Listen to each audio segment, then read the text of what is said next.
hindi nagkita. Akala ko patay ka na. Umaten ka ba ng burol ko o nakapaglibing ka man lang?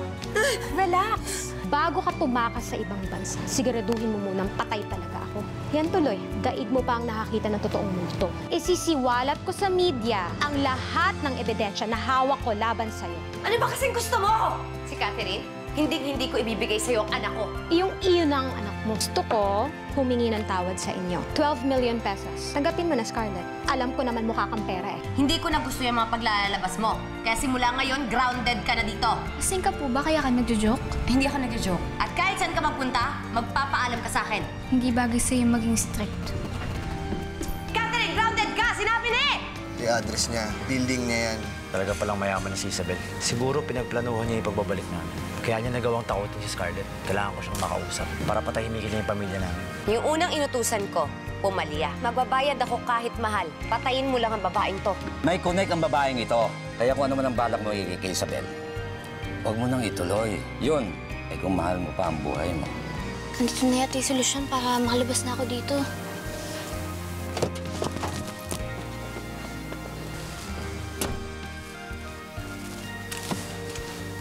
Catherine? Tito Jonas, isama niyo na lang po ako, please. Naboboard na po ako dito sa bahay eh. Catherine, magagalit sa akin ang mami mo. Promise, I'll behave po. At saka hindi naman po magagalit si mami niyan kasi ikaw naman po yung kasama ko eh. Hello? Sino to? Hello, Boss Ben. Si Argus po ito. Ba't ka tumawag? Saan naman ako papagawa sa'yo? Pinatumba mo na nga lahat ng mga kalabang ko. Boss, yun sa'yo, ubus na, pero mukhang yun sa siyota mo, hindi pa. May kumukuha sa akin para ipatumba si Isabel. Sino? Si Scarlett Mercado. Anak na.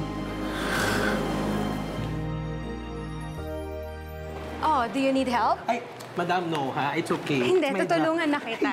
Hindi. Hi, good morning. Mabigat, pero okay lang. Hindi, tutulungan na kita. Ma'am, Ang hindi dami kasi, kaya niyan. Okay, kailangan na Ang natin dami na nga niyan. Ay, nako. Ma'am naman. Sinangakunin na nga lang natin. Ah. Okay lang. Ay.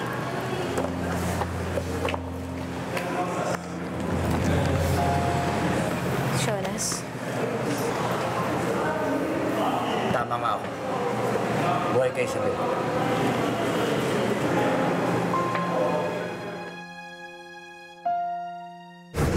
Greta, siguraduhin mo na dito yung opisina ni Isabel. Kapag hindi, ikaw ang malalagot sa akin. Opo, ma'am. Promise, dyan po talaga.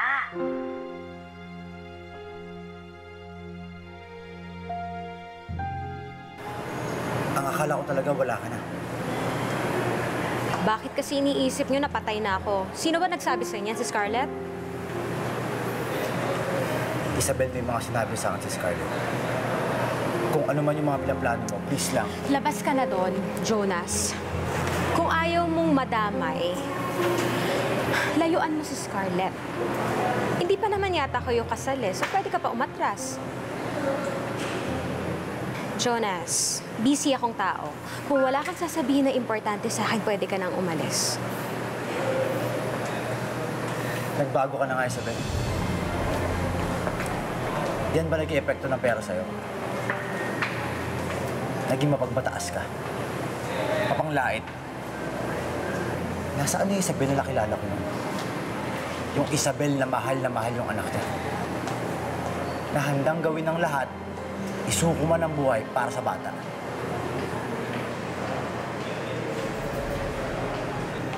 Patay na siya, Jonas. Pinatay siya ni Scarlett matagal na.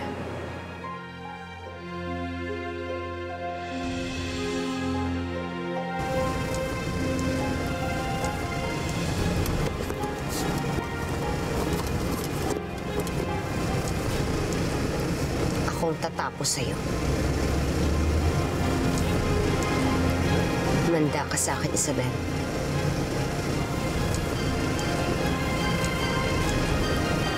Pinatay ka ni Scarlett dahil kinuha niya si Catherine.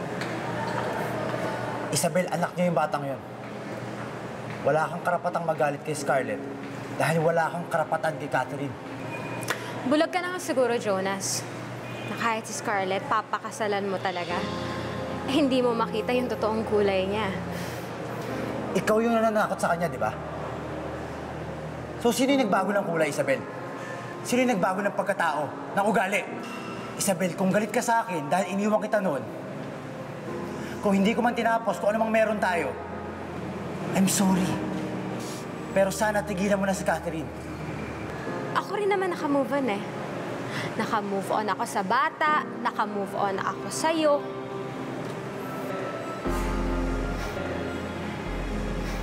Ang hindi ko lang kayang bitawan, si Scarlett. Dahil napakalaki ng ginawa niyang atraso sa akin para kalimutan niya.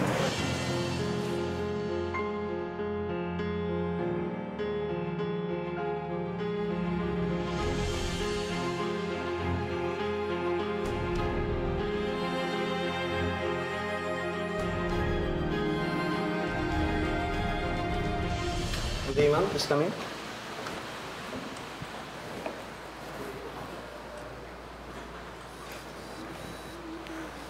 Pisina ba talaga to ni Isabel? Sa kanya talaga to? Yes, ma'am. Actually, itong buong building, dito po naka-house lahat ng group of company.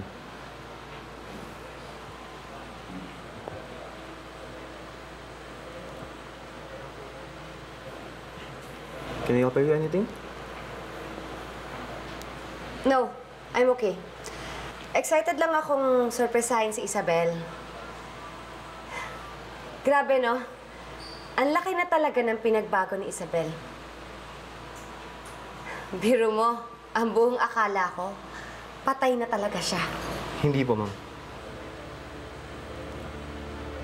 Pasensya na kasi galing ako sa States kaya hindi ko alam kung ano nangyayari kay Isabel. Marami kaming mga unfinished business. Alam mo na, matagal na kami hindi nakita. We need to catch up. If you need anything, I'll be outside. Dito naman po antayin si madam. Okay.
Tito Jonas? Catherine? Ang ginagawa mo dito? Di ba sabi ko kababa ng kotse? Eh, na-board po ako eh. Tapos na po ba yung meeting nyo kaya ka nandito? Oo, tapos na. Halika na. Uwi tayo.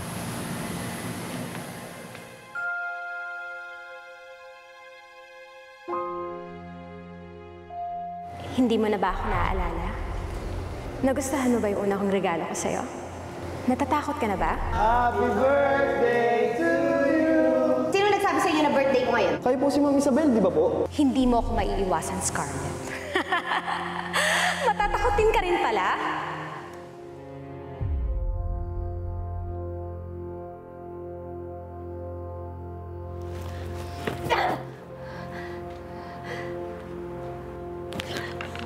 Pointless eh.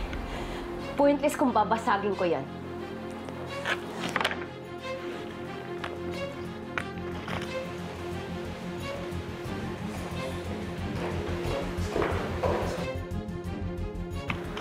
Pero dito, sigurado matutuloy na yung lapida mo.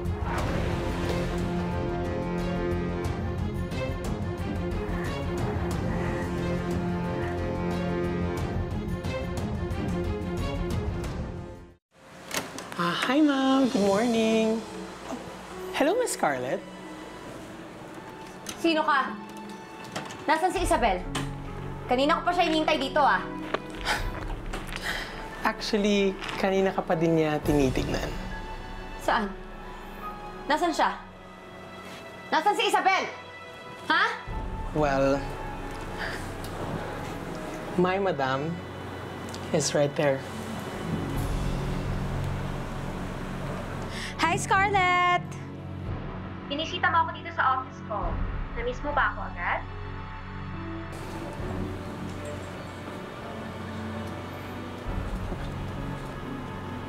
Naging pipi ka na naman, Scarlett. Ano? Wala ka na bang maisip na ibang palusot kung bakit mo ako binisita dito? Alam ko na. May binabala kang masama sa akin, no? Di ba? Hindi Meron lang akong gustong mga linawin sa'yo. Oh, Scarlett, cut it off. Hindi na ako yung babaeng kinakaya-kaya mo tulad ng dati. Baka nga mas mayaman pa ako sa'yo eh. Ano nga ba net worth mo? Huwag mo akong yabangan ng yaman mo. Kung meron dapat mag-ingat sa atin, ikaw yun, hindi ako. Iniisip mo pa lang, Scarlett, nakapaghanda na ako.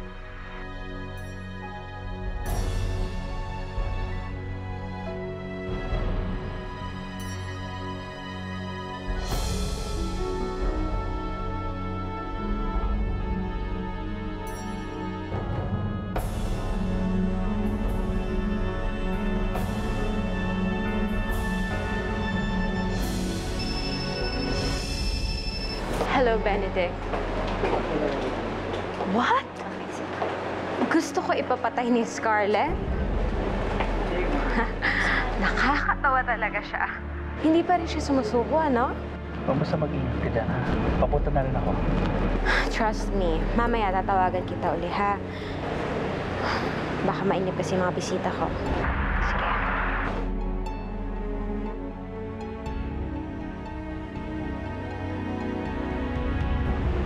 Simulan na natin ang palabas, Scarlett.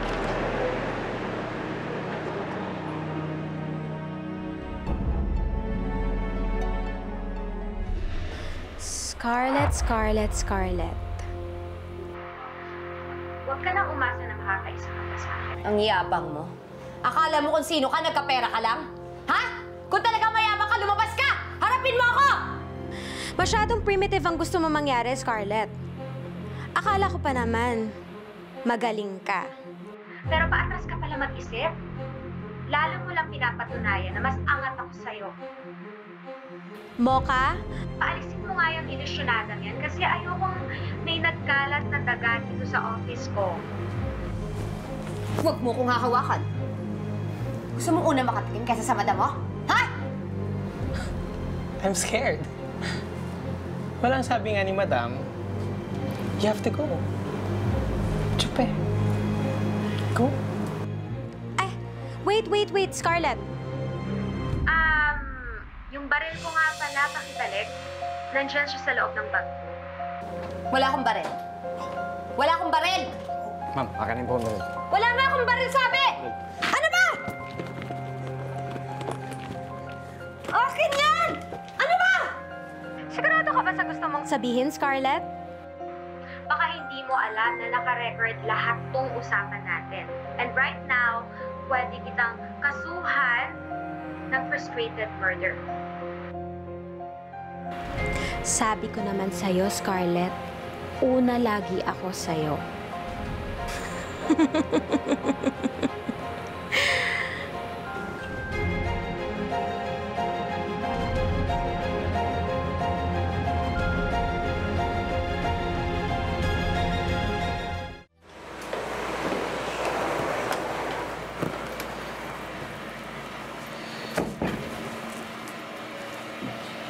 Ito ba yung baril?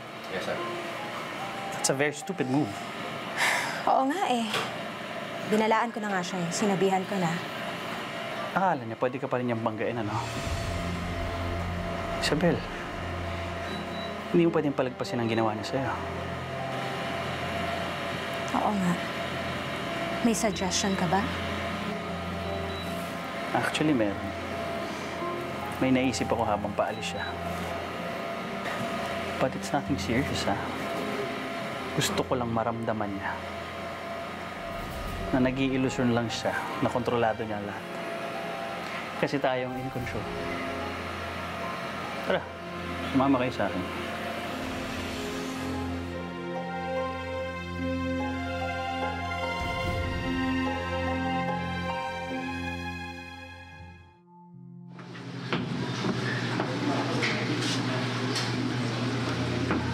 Pakita mo nga kay Isabel yung nangyayari sa elevator B.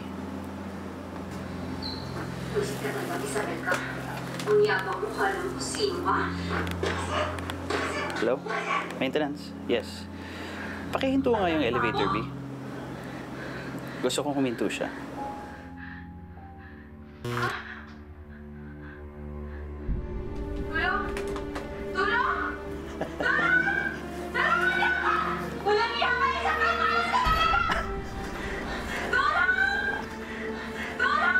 Ano pang gusto mo gawin ko sa kanya? Hindi, tama na. You sure? Oo, tama na. You're the boss. Tulungan niyo ako! Tulungan niyo ako! Natrap ako dito sa elevator! Tulungan niyo ako! Tulungan niyo naman ako! Natrap ako dito sa elevator! Buisit ka nga, Isabel! Kamalas ka talaga eh! Okay na. Salamat.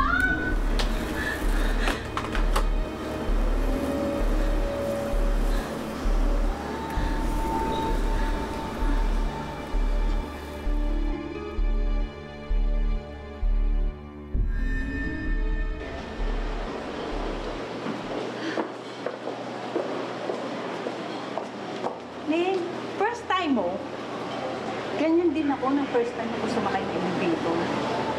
Hindi ko first time. Bulok lang talaga tong elevator dito. Shit. Sana gumuho na tong building na to eh. Leche! Kaya sabi kong masama.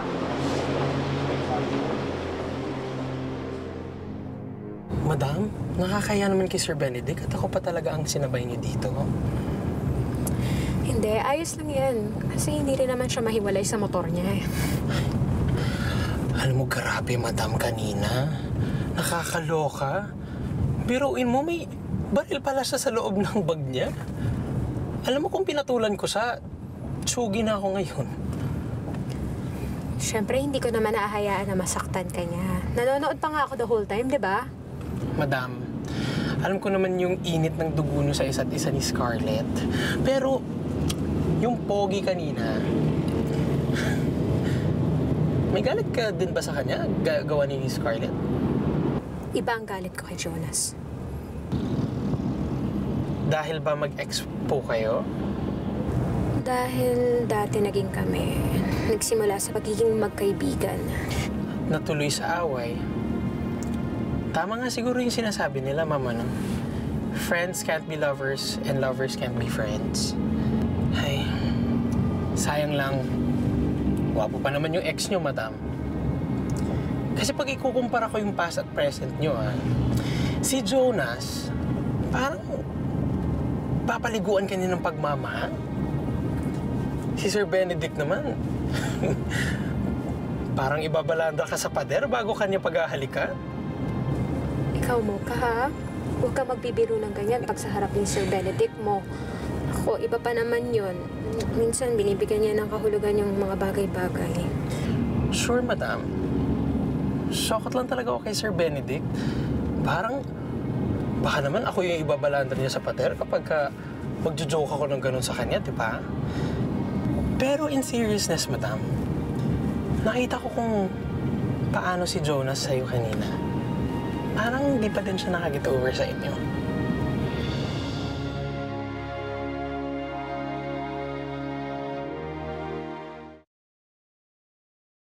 Tiwala yung pinag-uusapan natin dito.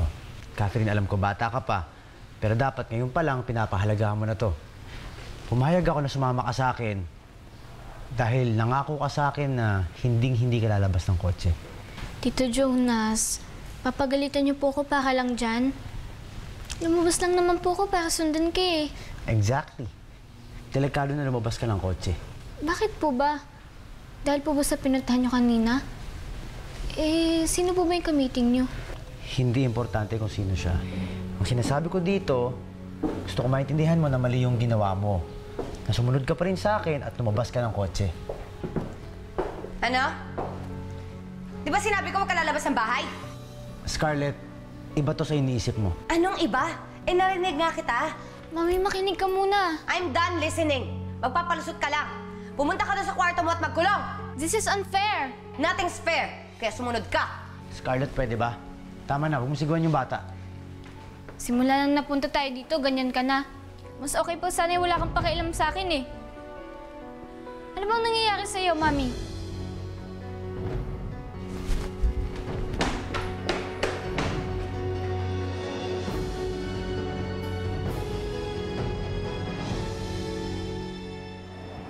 Akala ko maiihi si Scarlett sa takot kanina eh.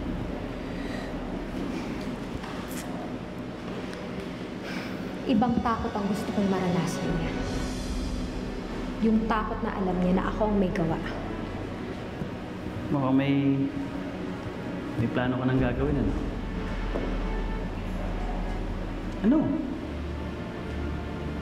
Kamatayan.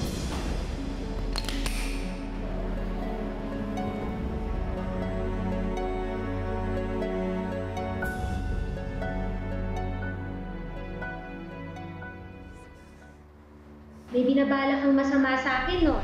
Hindi na ako yung babaeng kinakaya-kaya mo tulad ng dati. Iniisip mo pa lang, Scarlett, nakapaghanda na ako.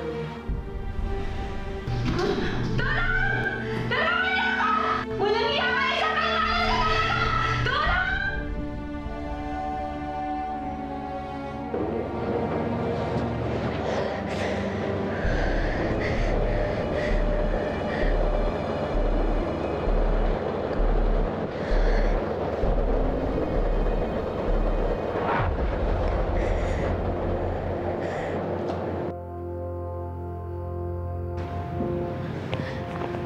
Huwag kang maingay. Kapag sumigaw ka, ito na huling beses na ipipikit mo ang mga mata mo. Ikaw? Anong ginagawa mo dito? Alam mo na, trabaho lang. Ibinenta mo ako kay Isabel? Kaya niya nalaman yung plano ko? Magkano binayad niya sa'yo? Sabihin mo sa akin, dodoblehin ko, titriplihin ko pa! Magkano ba gusto mo? Buhay ko ang ibinayad niya sa akin. At hindi mo siya kayang tumpasan ng pera mo. Ito. Sige. Kausapin mo. Huwag kang bastos, ha?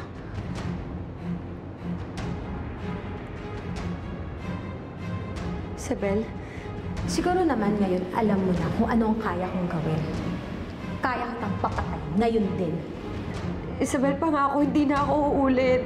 Hindi na ako uulit. Huwag mong uubusin ang pasensya ko, Scarlett. Huling beses na kitang pagbibigyan. Dahil isang beses pang pagtangkaan mo ang buhay ko, lahat ng taong importante sa'yo, papatayin ko. Kapag ubus na sila, ikaw ang papatayin ko. Naiintindihan mo ba? Oo, Isabel.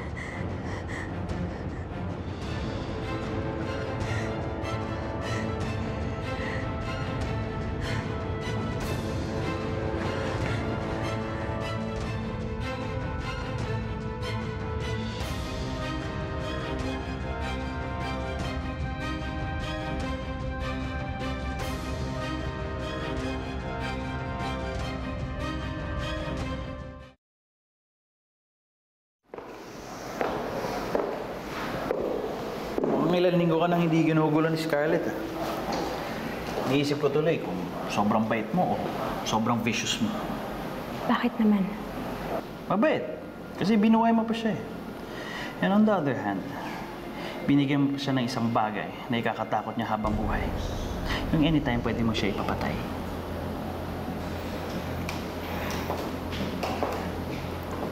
Kulang pa yun, Benedict. Gusto ko maranasan niya yung takot na wala siyang kakampi. Kakampi? Tulad ni Jonas? Huwag mong sabihin na agawin mo rin si Jonas sa kanya. Bakit nagsiselos ka? Wala na akong nararamdaman ni Katiting kay Jonas.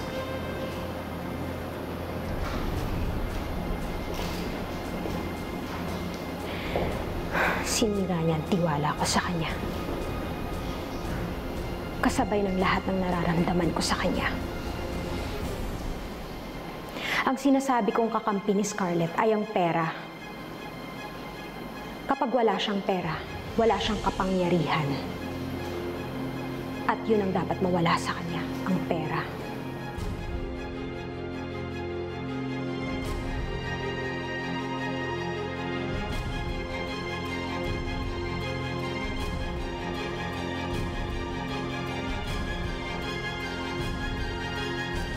Punta tayo sa auction for business, not pleasure.